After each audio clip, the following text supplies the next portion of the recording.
12월 둘째 주일은 세계 교회가 성서주일로 지키는 날입니다. 성경 번역하고 또 출판하고 보급하는 일에 동참하는 취지로 그렇게 성서주일을 지키는 것입니다. 이제 한국 대한성서교회는 성서 공회는 설립 벌써 116년이 되었고 현재는 전 세계 성경의 20% 이상을 제작 보급하고 있다고 합니다. 정말로 대단히 놀라운 업적이라고 볼 수 있습니다. 그러면 이제 성경이 기록된 목적이 무엇이고 성경은 우리에게 어떤 유익을 주는가 하는 것입니다. 요한복음 20장 31절 보시면은요, 오직 이것을 기록함은 너희로 예수께서 하나님의 아들 그리스도이심을 믿게 하려 하며 또 너희로 믿고 그 이름을 힘입어 생명을 얻게 하려 함이니라. 성경을 기록한 목적이 뭔가 하면 예수님이 하나님의 아들이시고 그리스도이심을 믿게 하려는 것이고 또 믿어서 생명을 얻게 하려는 것이다, 이런 말씀입니다. 또 디모데후서 3장 16절 보시면은요, 모든 성경은 하나님의 감동으로 된 것으로 교훈과 책망과 바르게 함과 의로 교육하기에 유익하니. 성경이 무엇에 유익한 책인가 하는 것입니다. 교훈에 유익한 책이고 바르게 살도록 교육하기에 유익한 책이라는 말씀입니다. 그러므로 생명을 얻고 인생의 교훈과 가르침을 얻기 위해서는 우리가 성경을 읽고 성경 말씀대로 살아야 한다, 그런 말씀입니다. 그 말씀은 이제 오늘 로마서 15장 4절에도 있는데요. 15장 4절이요. 무엇이든지 전에 기록된 바는 우리의 교훈을 위하여 기록된 것이니 우리로 하여금 인내로 또는 성경의 위로로 소망을 가지게 함이니라. 무엇이든지 전에 기록된 바는, 이것은 성경을 가리키는 말이고요. 성경이 기록된 목적이 무엇인가? 우리의 교훈을 위하여 기록된 것이니, 그리고 우리로 하여금 인내로 또는 성경의 위로로 소망을 가지게 함이니라. 특별히 뒷부분 다시 한번 보시면은요, 우리로 하여금 인내로 또는 성경의 위로로 소망을 가지게 함이니라.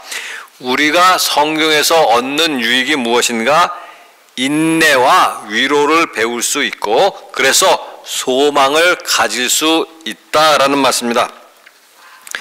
넬슨 만델라 노벨 평화상 수상자이면서 남아프리카 최초의 흑인 대통령이 지난 5일 사망을 했습니다. 그래서 이제 신문에 말하기를 그의 삶은 우리에게 많은 교훈을 주고 있는데 특별히 사람들에게 인내를 가르치는 삶이었고 정의가 반드시 승리한다는 것을 가르치는 그런 삶이었다, 이렇게 말을 하고 있습니다. 그런데 성경을 보면 성경이야말로 우리에게 인내에 대해서 가르치고 있다라는 말씀입니다. 히브리서 12장 1절에 보시면은요, 이러므로 우리에게 구름같이 둘러싼 허다한 증인들이 있으니 모든 무거운 것과 얽매이기 쉬운 죄를 벗어버리고 인내로서 우리 앞에 당한 경주를 하며.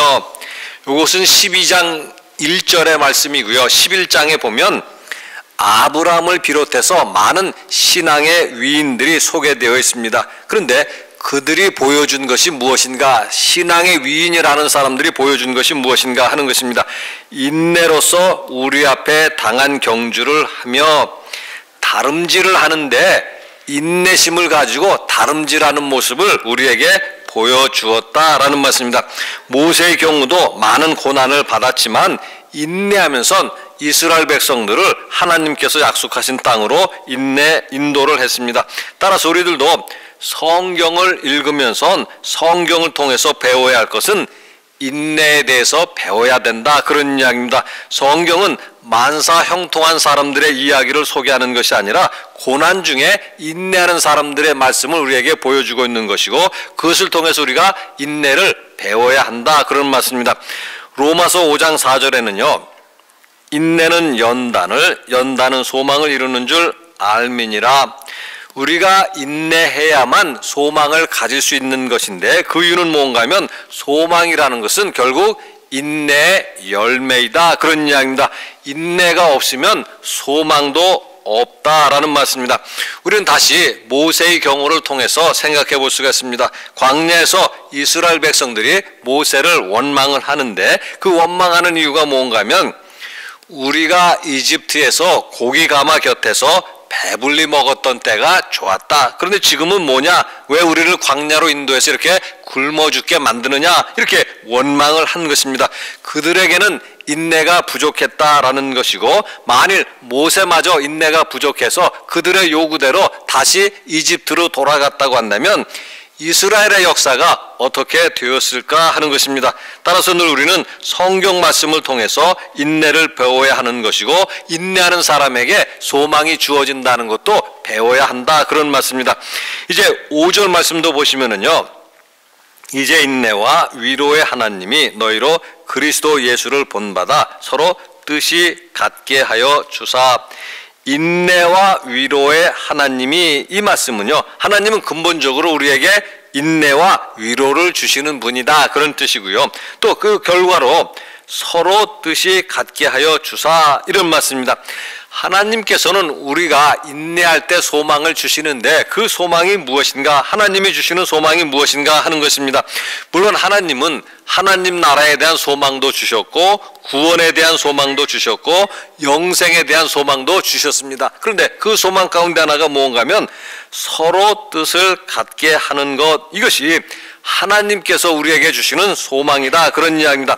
에베소서 4장 4절에서 5절에 보시면은요, 몸이 하나요 성령도 한 분이시니 이와 같이 너희가 부르심의 한 소망 안에서 부르심을 받았느니라. 주도 한 분이시요 믿음도 하나요 세례도 하나요. 우리는 모두가 같은 소망을 가지고 있고 소망이 하나이다, 그런 이야기입니다. 소망이 하나인 이유는 뭔가 하면 몸이 하나이고 성령도 한 분이시고 주님도 한 분이시고 믿음도 하나이고 세례도 하나이기 때문이다, 그런 이야기입니다. 이처럼 우리가 같은 소망을 가지게 되는 것은 결과적으로 마음도 생각도 뜻도 같아야 한다라는 것을 우리에게 말씀을 해놓은 것입니다. 마음이 다르고 생각이 다르고 뜻이 다르다고 한다면 우리가 같은 소망을 가지고 있다고 말할 수 없는 것이고 같은 몸이라고 말할 수 없다라는 이야기입니다. 손이 가는 곳과 발이 가는 곳이 서로 다르다고 한다면 그것을 한 몸이라고 우리가 볼 수 있겠는가 하는 것입니다. 그것은 어떤 공동체의 경우도 마찬가지입니다. 가정도 그렇고 직장도 그렇고 국가라는 공동체도 마찬가지다, 그런 이야기입니다. 부부가 서로 다른 곳을 바라보면서 살아간다고 한다면 그것을 한 몸이라고 말할 수 있겠는가 하는 것입니다. 국가의 경우도 마찬가지입니다. 대통령과 국민들이 서로 다른 곳을 바라보고 서로 다른 말을 한다고 한다면 국가라는 한 몸을 우리가 같이 이루고 있다고 말할 수 있겠는가 하는 것입니다.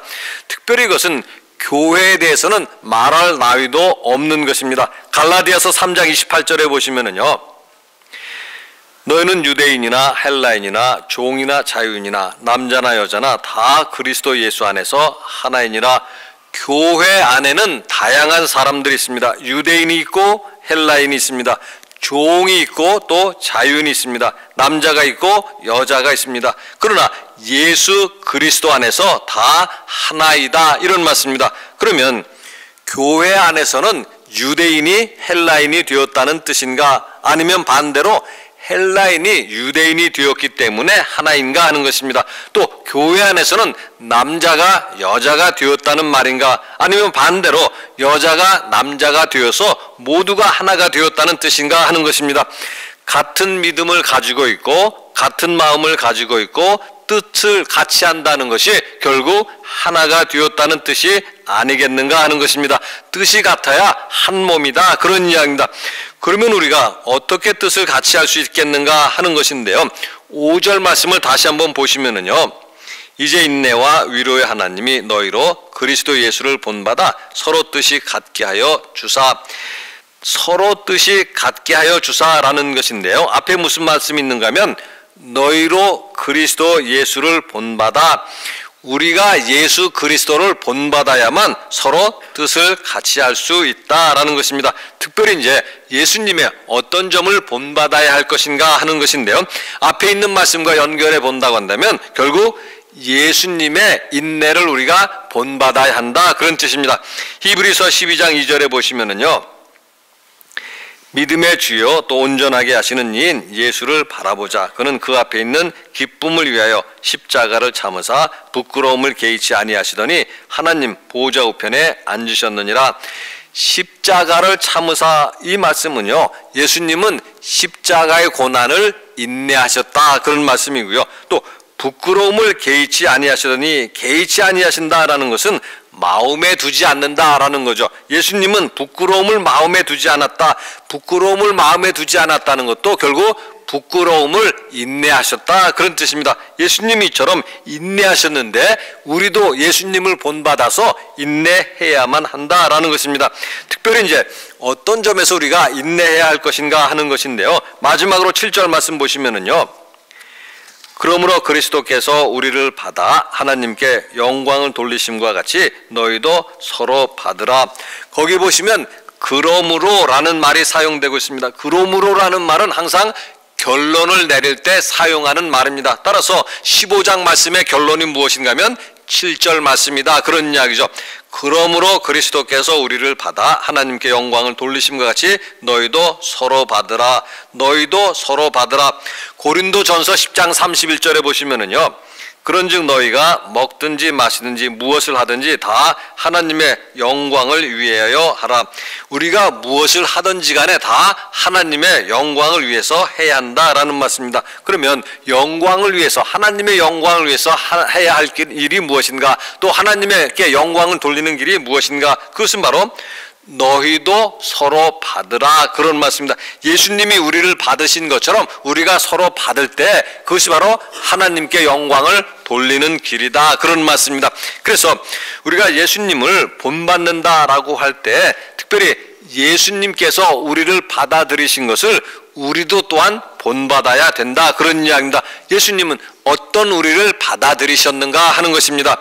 로마서 5장 8절에 보시면은요, 우리가 아직 죄인 되었을 때 그리스도께서 우리를 위하여 죽으심으로 하나님께서 우리에 대한 자기의 사랑을 확증하셨느니라. 하나님께서 어떻게 우리를 사랑하신다는 것을 확실하게 보여주셨는가 하는 것입니다. 바로 그리스도가 우리를 위하여 죽으심으로 그 사실을 잘 보여주었다라는 것입니다. 그런데 그리스도가 언제 우리를 위해서 죽으셨는가? 우리가 의인이 되었을 때 우리를 위해서 죽으셨는가 하는 것입니다. 그것이 아니라 성경은요, 우리가 아직 죄인 되었을 때 예수님께서 우리를 받아들이신 것이다 라는 것이고, 그런 점에서 우리는 예수님을 본받아야 한다, 그런 뜻입니다. 마태복음 5장 46절에서 47절에 보시면은요, 너희가 너희를 사랑하는 자를 사랑하면 무슨 상이 있으리요? 세리도 이같이 아니하느냐? 또 너희가 너희 형제에게만 무난하면 남보다 더하는 것이 무엇이냐? 이방인들도 이같이 아니하느냐? 너희가 이방인들보다 나은 점이 있어야 하지 않겠는가? 너희가 무슨 점에서 이방인보다 나은 점이 있다고 말할 수 있겠는가 하는 것입니다. 오늘 우리 그리스도인들이 어떤 점에서 안 믿는 불신자보다 낫다고 말할 수 있겠는가 하는 것입니다. 우리가 세상 사람들보다 돈이 많아서 자랑하겠는가, 또 권력이 많다고 자랑하겠는가, 아니면 지식이 많다고 자랑하겠는가? 그래서 예수님이 우리를 부르셨고 우리를 받아들이신 것인가 하는 것입니다. 아니면 우리가 도덕적으로 안 믿는 사람들보다 훌륭한 사람이기 때문에 예수님이 우리를 받아들이셨는가 하는 것입니다. 마찬가지로 우리에게 서로 받아들이라고 말씀하실 때도 돈이 많기 때문에, 권력이 많기 때문에, 지식이 많기 때문에 그런 사람들을 받아들이라고 말씀하시겠는가 하는 것입니다. 비록 부족하고 흠이 있어도 우리가 서로 받아들이고 용납해야 한다라는 말씀입니다. 우리가 부족하고 흠이 있어도 예수님이 우리를 받아들이신 것처럼 우리들도 서로의 부족함과 흠을 인정하고 받아들일 수 있어야 한다라는 것입니다. 그것이 바로 하나님의 영광을 드러내는 길입니다. 우리는 하나님의 영광을 드러내기 위해서 사는 사람들이고, 그러기 위해서는 다시 한번 우리가 인내해야 할 것이고 뜻을 같이 해야 할 것이고 서로 받아들이는 교회 공동체가 되어야 할 것임을 오늘 말씀 우리에게 가르쳐 주시고 있습니다. 같이 기도하시겠습니다. 사랑의 하나님, 하나님 은혜를 감사를 드립니다. 하나님께서 저희들을 사랑하셔서 늘 허물 가운데 있고 죄 가운데 있음에도 저희들을 받아들이시고 하나님의 자녀로 삼아주신 것 감사를 드립니다. 하나님의 귀한 계명을 오늘 저희들에게 주셨으니 믿음으로 받아들이게 하여 주시고 세상에 나가서 또 그 신앙 공동체 속에서 실천할 수 있는 우리의 모습 되도록 도와주시옵소서. 감사드리며 우리 주 예수 그리스도 이름으로 기도드리옵나이다. 아멘.